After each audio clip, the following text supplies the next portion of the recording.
ధరణి news జనం కోసం నిజం కోసం సామాన్య గొంతుక. नमस्कार। अक्सर मन की बात में आपके प्रश्नों की बौछार रहती है। इस बार मैंने सोचा कि कुछ अलग किया जाए। मैं आपसे प्रश्न करूं तो ध्यान से सुनिए मेरे सवाल। ओलंपिक में इंडिविजुअल गोल्ड जीतने वाला पहला भारतीय कौन था? ओलंपिक के कौन से खेल में भारत ने अब तक सबसे ज्यादा मेडल जीते हैं? ओलंपिक में किस खिलाड़ी ने सबसे ज्यादा पदक जीते हैं? साथियों, आप मुझे जवाब भेजे न भेजे, पर माय गॉव में ओलंपिक्स पर जो क्विज है उसमें प्रश्नों के उत्तर देंगे तो कई सारे इनाम जीतेंगे। ऐसे बहुत सारे प्रश्न माय गॉव के रोड टू टोक्यो क्विज में है। आप रोड टू टोक्यो क्विज में भाग लें।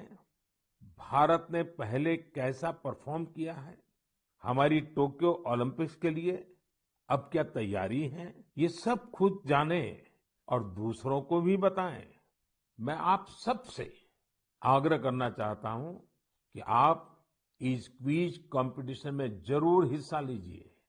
साथियों, जब बात टोक्यो ओलंपिक्स की हो रही हो तो भला मिल्खा सिंह जी जैसे लीजेंडरी एथलीट को कौन भूल सकता है।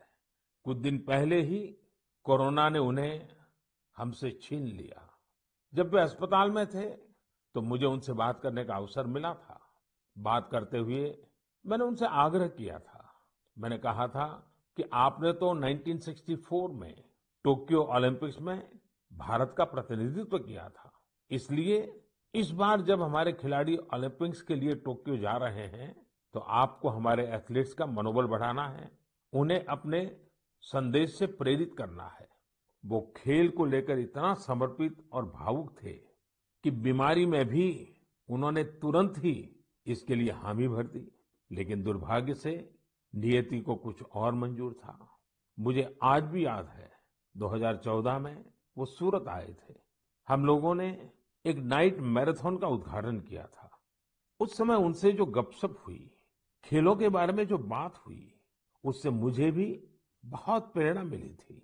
हम सब जानते हैं कि मिल्खा सिंह जी का पूरा परिवार स्पोर्ट्स को समर्पित रहा है, भारत का गौरव बढ़ाता रहा है। साथियों, जब टैलेंट, डेडिकेशन, डिटर्मिनेशन और स्पोर्ट्समैन स्पिरिट एक साथ मिलते हैं तब जाकर कोई चैंपियन बनता है। हमारे देश में तो अधिकांश खिलाड़ी छोटे छोटे शहरों, कस्बों, गांवों से निकल करके आते हैं। टोक्यो जा रहे ओलंपिक दल में भी कई ऐसे खिलाड़ी शामिल हैं जिनका जीवन बहुत प्रेरित करता है। हमारे प्रवीण जाधव जी के बारे में आप सुनेंगे तो आपको भी लगेगा कि कितने कठिन संघर्षों से गुजरते हुए प्रवीण जी यहाँ पहुंचे हैं। प्रवीण जाधव जी महाराष्ट्र के सातारा जिले के एक गांव के रहने वाले हैं।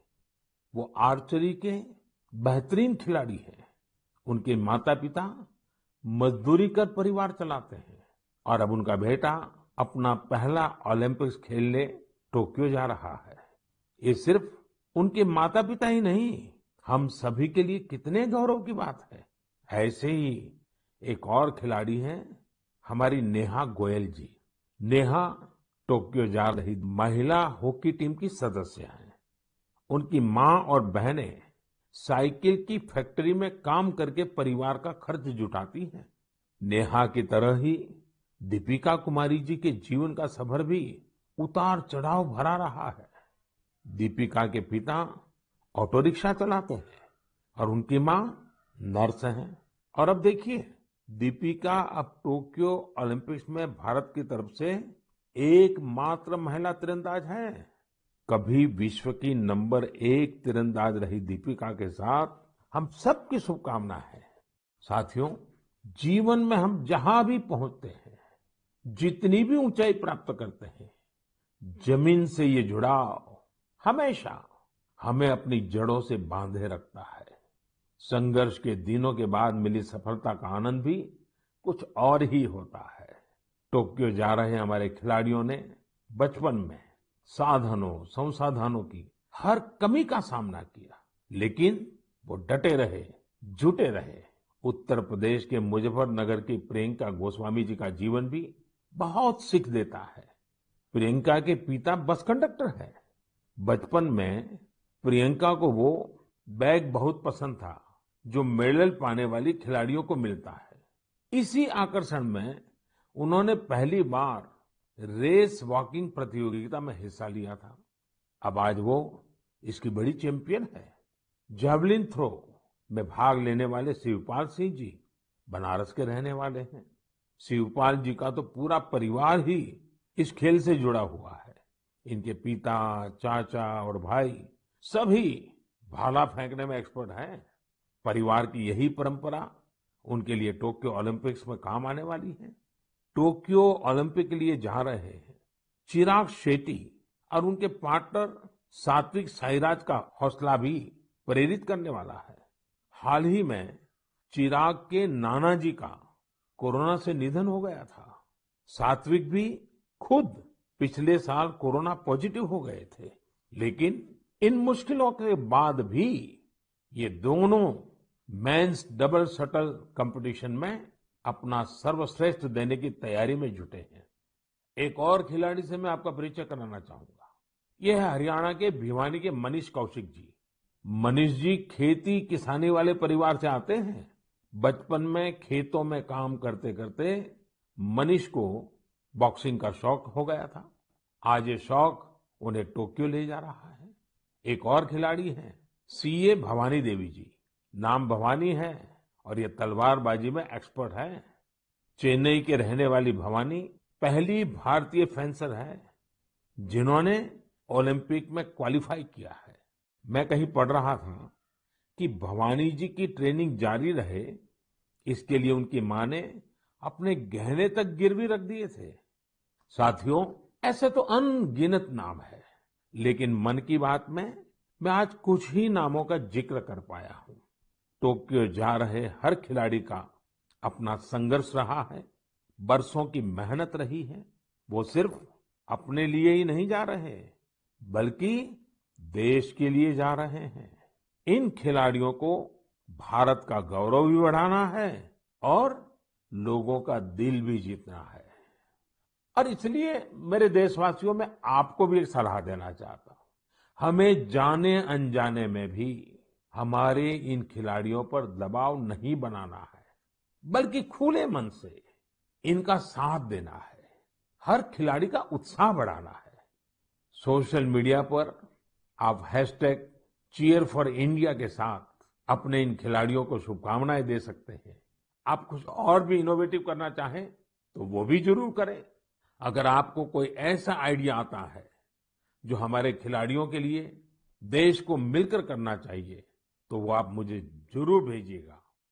हम सब मिलकर टोक्यो जाने वाले अपने खिलाड़ियों को सपोर्ट करेंगे। Cheer for India, cheer for India, cheer for India. मेरे प्यारे देशवासियों, कोरोना के खिलाफ हम देशवासियों की लड़ाई जारी है, लेकिन इस लड़ाई में हम सब साथ मिलकर कई असाधारण मुकाम भी हासिल कर रहे हैं। अभी कुछ दिन पहले ही हमारे देश ने एक अभूतपूर्व काम किया है। 21 जून को वैक्सीन अभियान के अगले चरण की शुरुआत हुई और उसी दिन देश ने 86 लाख से ज्यादा लोगों को मुफ्त वैक्सीन लगाने का रिकॉर्ड भी बना दिया। और वो भी एक दिन में। इतनी बड़ी संख्या में भारत सरकार की तरफ से मुफ्त वैक्सीनेशन, और वो भी एक दिन में, स्वाभाविक है इसकी चर्चा भी खूब हुई है।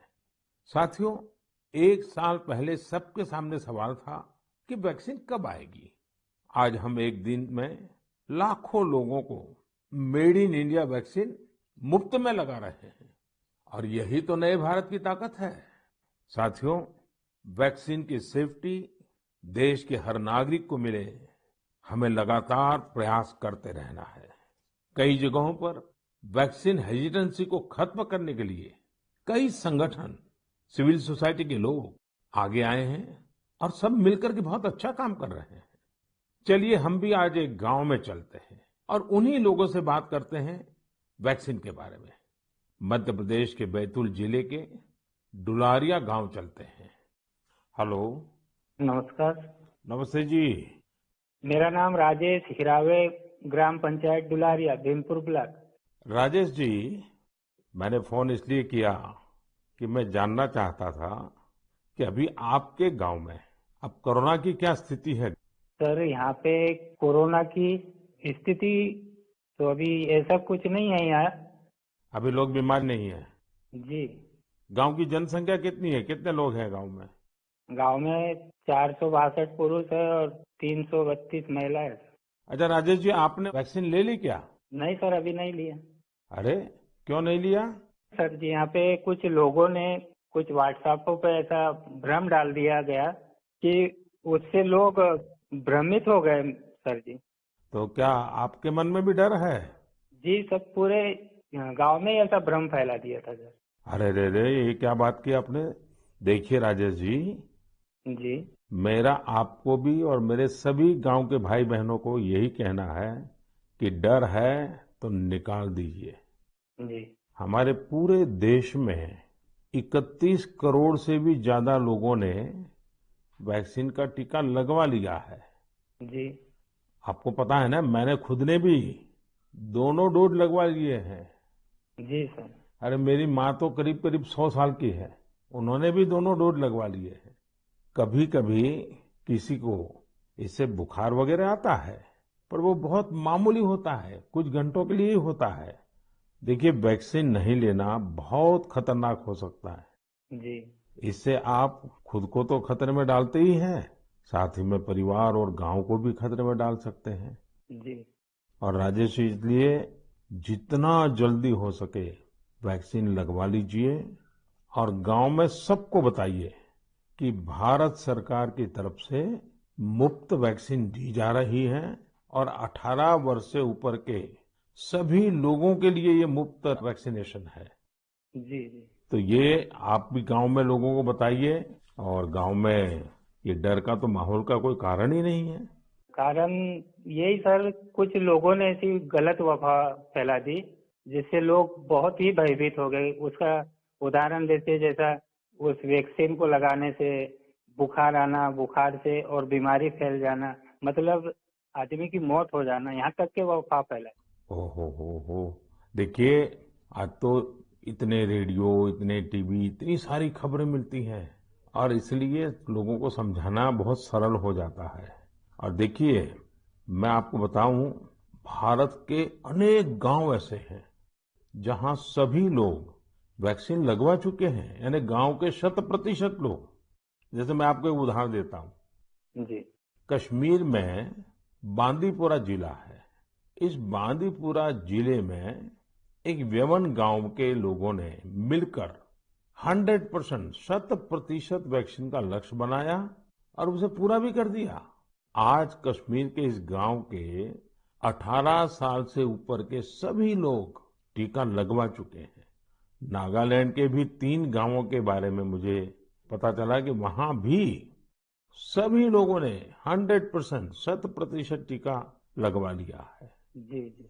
राजेश जी, आपको भी अपने गांव, अपने आसपास के गांव में ये बात पहुंचानी चाहिए। और आप भी जैसे कहते हैं, ये भ्रम है, बस ये भ्रम ही है। जी। जी।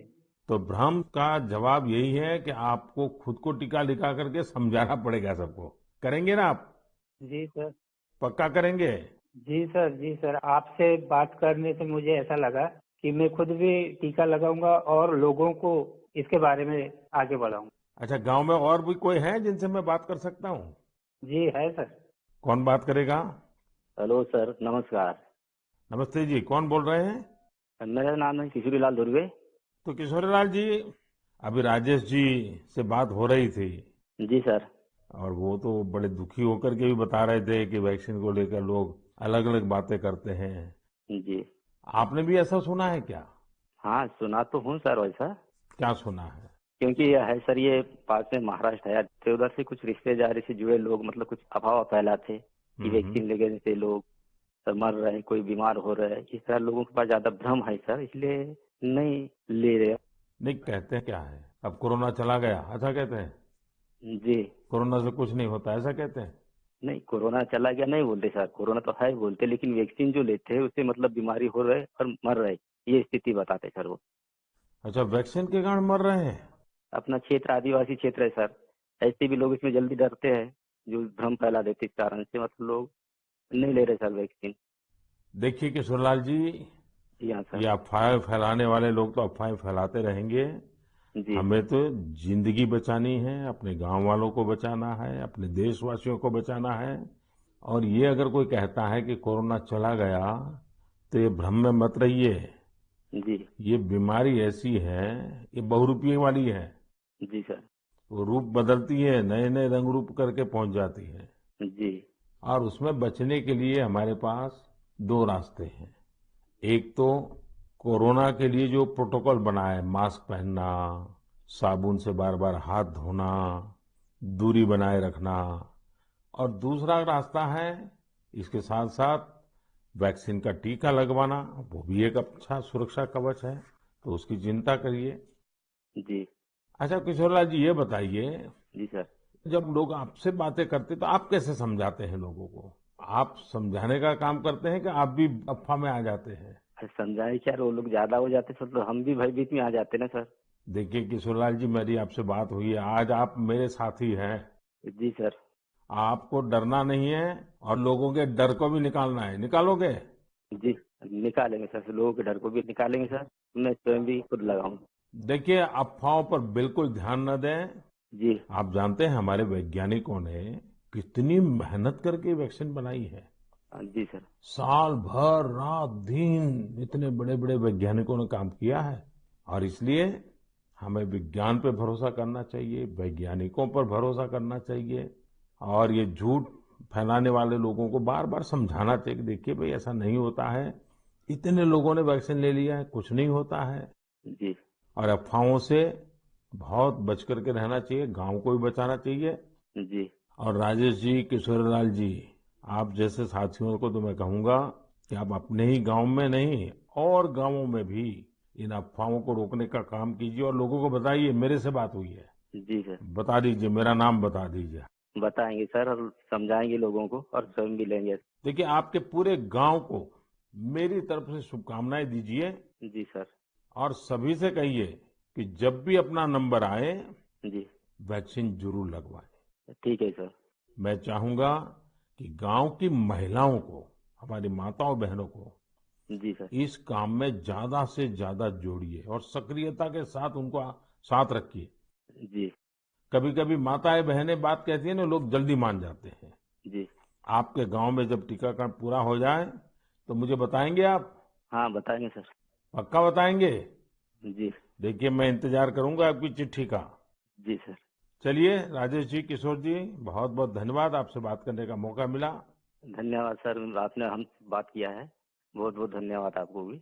साथियों, कभी न कभी ये विश्व के लिए केस स्टडी का विषय बनेगा कि भारत के गांव के लोगों ने, हमारे वनवासी आदिवासी भाई बहनों ने इस कोरोना काल में किस तरह अपने सामर्थ्य और सूझबूझ का परिचय दिया। गांव के लोगों ने क्वारंटाइन सेंटर बनाए, स्थानीय जरूरतों को देखते हुए कोविड प्रोटोकॉल बनाए। गांव के लोगों ने किसी को भूखा नहीं सोने दिया, खेती का काम भी रुकने नहीं दिया। नजदीक के शहरों में दूध, सब्जियां, ये सब हर रोज पहुंचता रहे, ये भी गांव ने सुनिश्चित किया। यानी खुद को संभाला, औरों को भी संभाला। ऐसे ही हमें वैक्सीनेशन अभियान में भी करते रहना है। हमें जागरूक रहना भी है और जागरूक करना भी है। गांव में हर एक व्यक्ति को वैक्सीन लग जाए, ये हर गांव का लक्ष्य होना चाहिए। याद रखिए, और मैं तो आपको खास रूप से कहना चाहता हूं, आप एक सवाल अपने मन में पूछिए। हर कोई सफल होना चाहता है, लेकिन निर्णायक सफलता का मंत्र क्या है?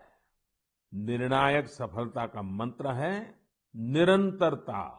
इसलिए हमें सुस्त नहीं पड़ना है, किसी भ्रांति में नहीं रहना है। हमें सतत प्रयास करते रहना है, कोरोना पर जीत हासिल करनी है। मेरे प्यारे देशवासियों, हमारे देश में अब मानसून का सीजन भी आ गया है। बादल जब बरसते हैं तो केवल हमारे लिए नहीं बरसते, बल्कि बादल आने वाली पीढ़ियों के लिए भी बरसते हैं। बारिश का पानी जमीन में जाकर इकट्ठा भी होता है, जमीन के जल स्तर को भी सुधारता है, और इसलिए मैं जल संरक्षण को देश सेवा का ही एक रूप मानता हूं। आपने भी देखा होगा, हम में से कई लोग इस पुण्य को अपनी जिम्मेदारी मानकर लगे रहे हैं। ऐसे ही एक शख्स हैं उत्तराखंड के पौड़ी गढ़वाल के सच्चिदानंद भारती जी।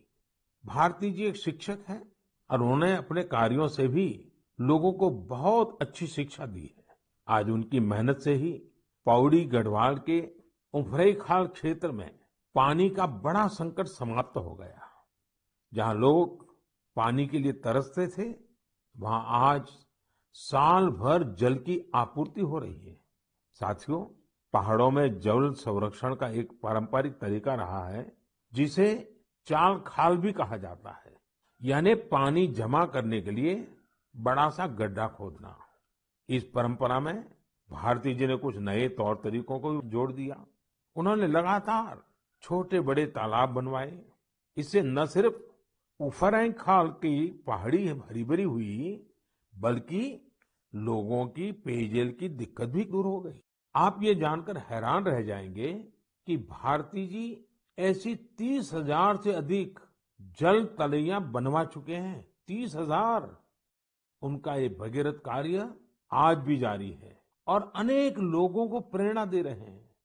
साथियों, इसी तरह यूपी के बांदा जिले में अंधाव गांव के लोगों ने भी एक अलग ही तरह का प्रयास किया है। उन्होंने अपने अभियान को बड़ा ही दिलचस्प नाम दिया है, खेत का पानी खेत में, गांव का पानी गांव में। इस अभियान के तहत गांव के कई 100 बीघे खेतों में ऊंची ऊंची मेड़ बनाई गई है। इससे बारिश का पानी खेत में इकट्ठा होने लगा और जमीन में जाने लगा। अब ये सब लोग खेतों की मेड़ पर पेड़ लगाने की भी योजना बना रहे हैं। यानी अब किसानों को पानी, पेड़ और पैसा तीनों मिलेगा। अपने अच्छे कार्यों से पहचान तो उनके गांव की दूर दूर तक वैसे भी हो रही है।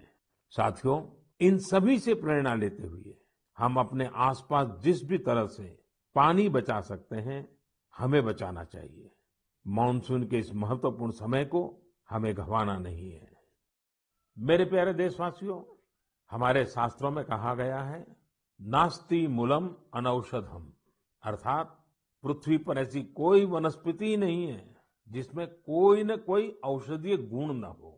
हमारे आसपास ऐसे कितने ही पेड़ पौधे होते हैं जिनमें अद्भुत गुण होते हैं, लेकिन कई बार हमें उनके बारे में पता ही नहीं होता। मुझे नैनीताल से एक साथी भाई परितोष ने इस विषय पर एक पत्र भेजा है।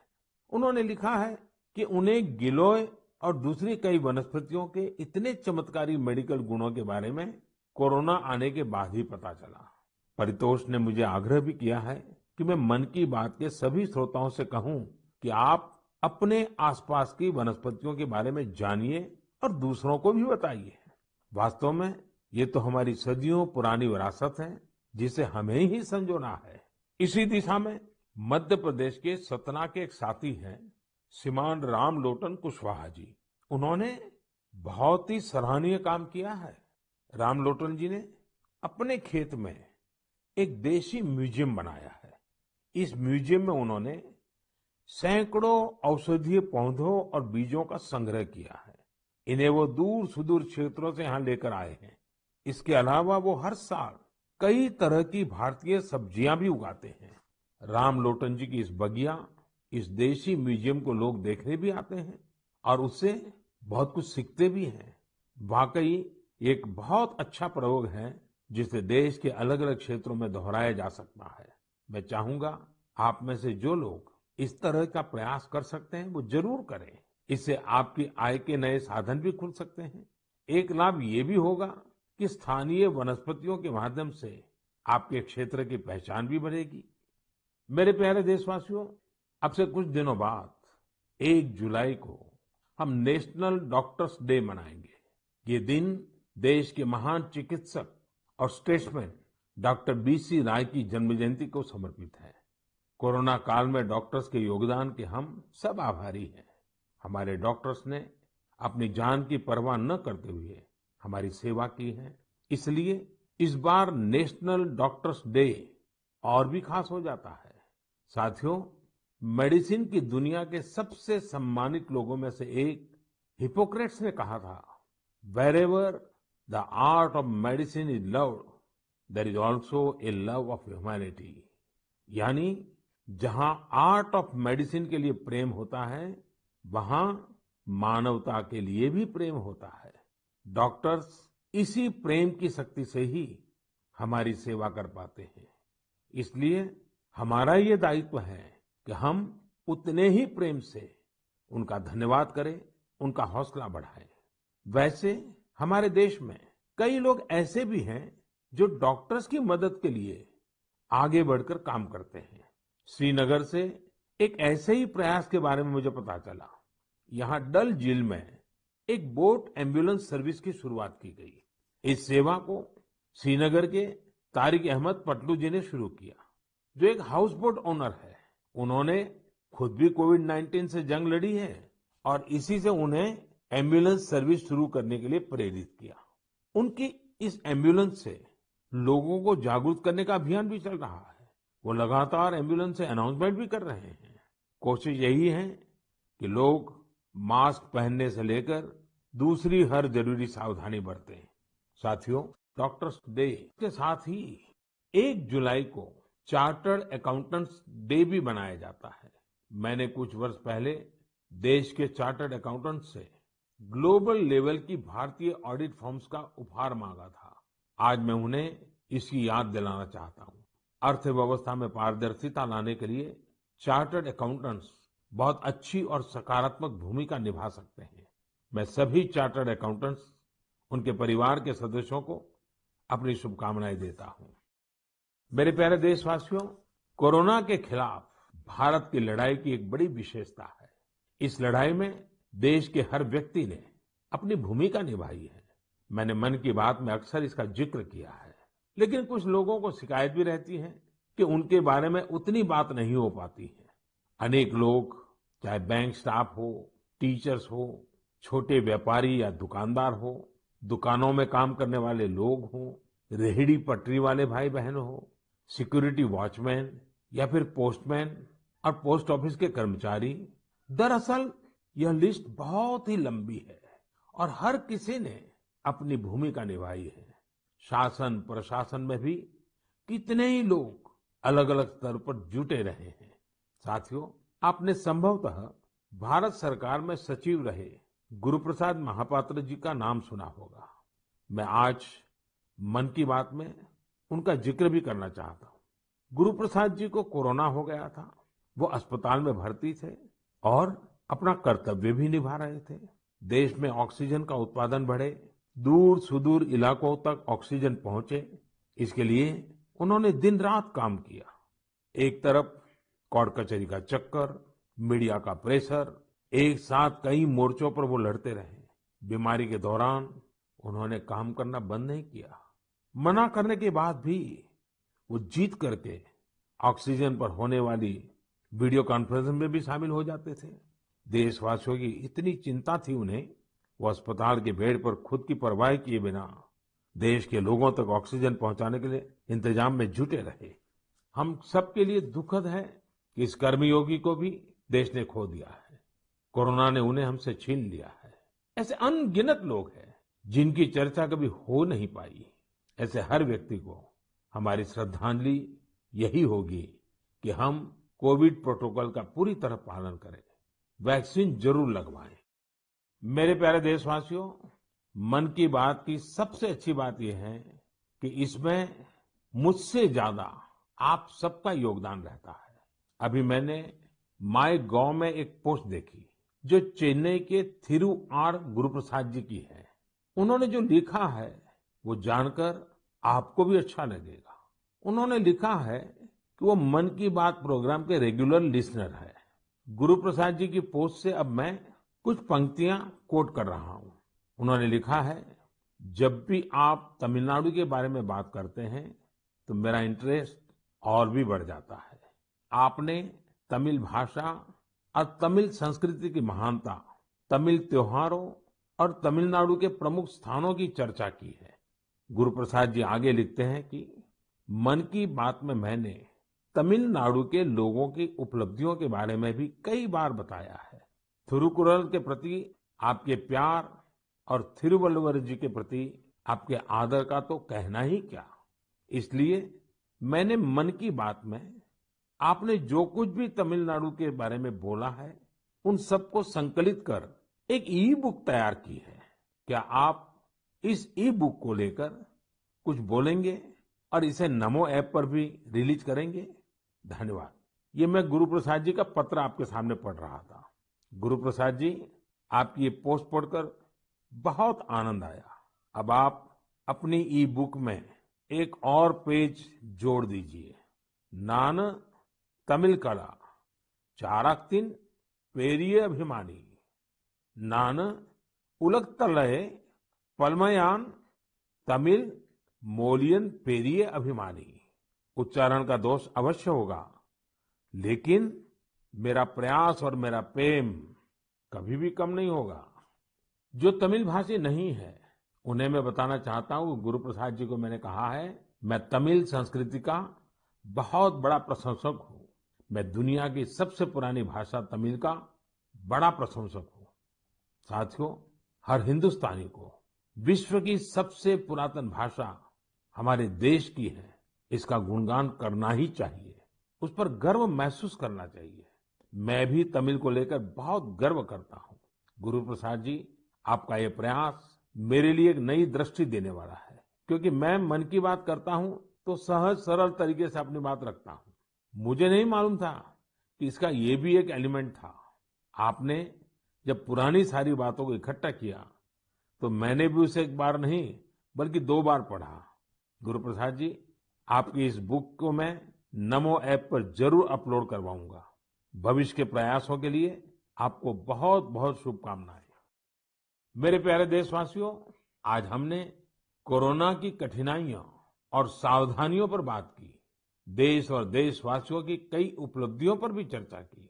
अब एक और बड़ा अवसर भी हमारे सामने है। 15 अगस्त भी आने वाला है। आजादी के 75 वर्ष का अमृत महोत्सव हमारे लिए बहुत बड़ी प्रेरणा है। हम देश के लिए जीना सीखें।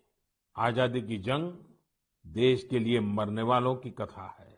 आजादी के बाद के इस समय को हमें देश के लिए जीने वालों की कथा बनाना है। हमारा मंत्र होना चाहिए इंडिया फर्स्ट। हमारे हर फैसले, हर निर्णय का आधार होना चाहिए इंडिया फर्स्ट। साथियों, अमृत महोत्सव में देश ने कई सामूहिक लक्ष्य भी तय किए हैं। जैसे हमें अपने स्वाधीनता सेनानियों को याद करते हुए उनसे जुड़े इतिहास को पुनर्जीवित करना है।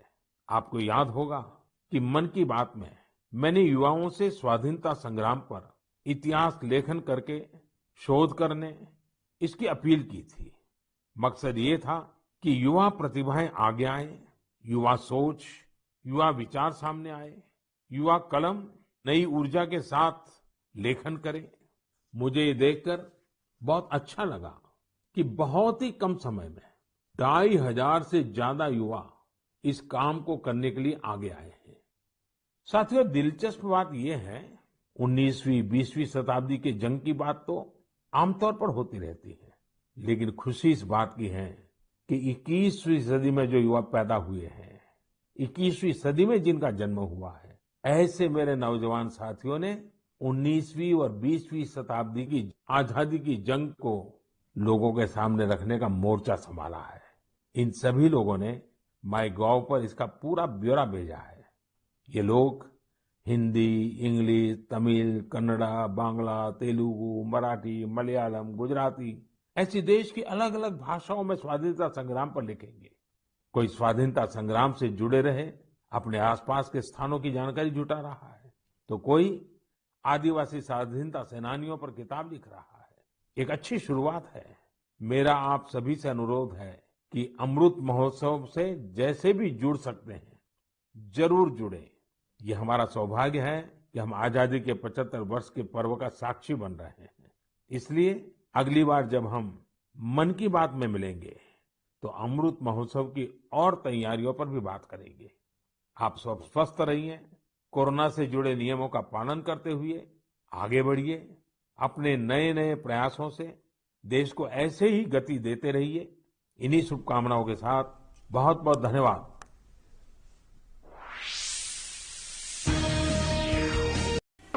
Thanks for watching this video. Please like, share and subscribe to Dharani TV.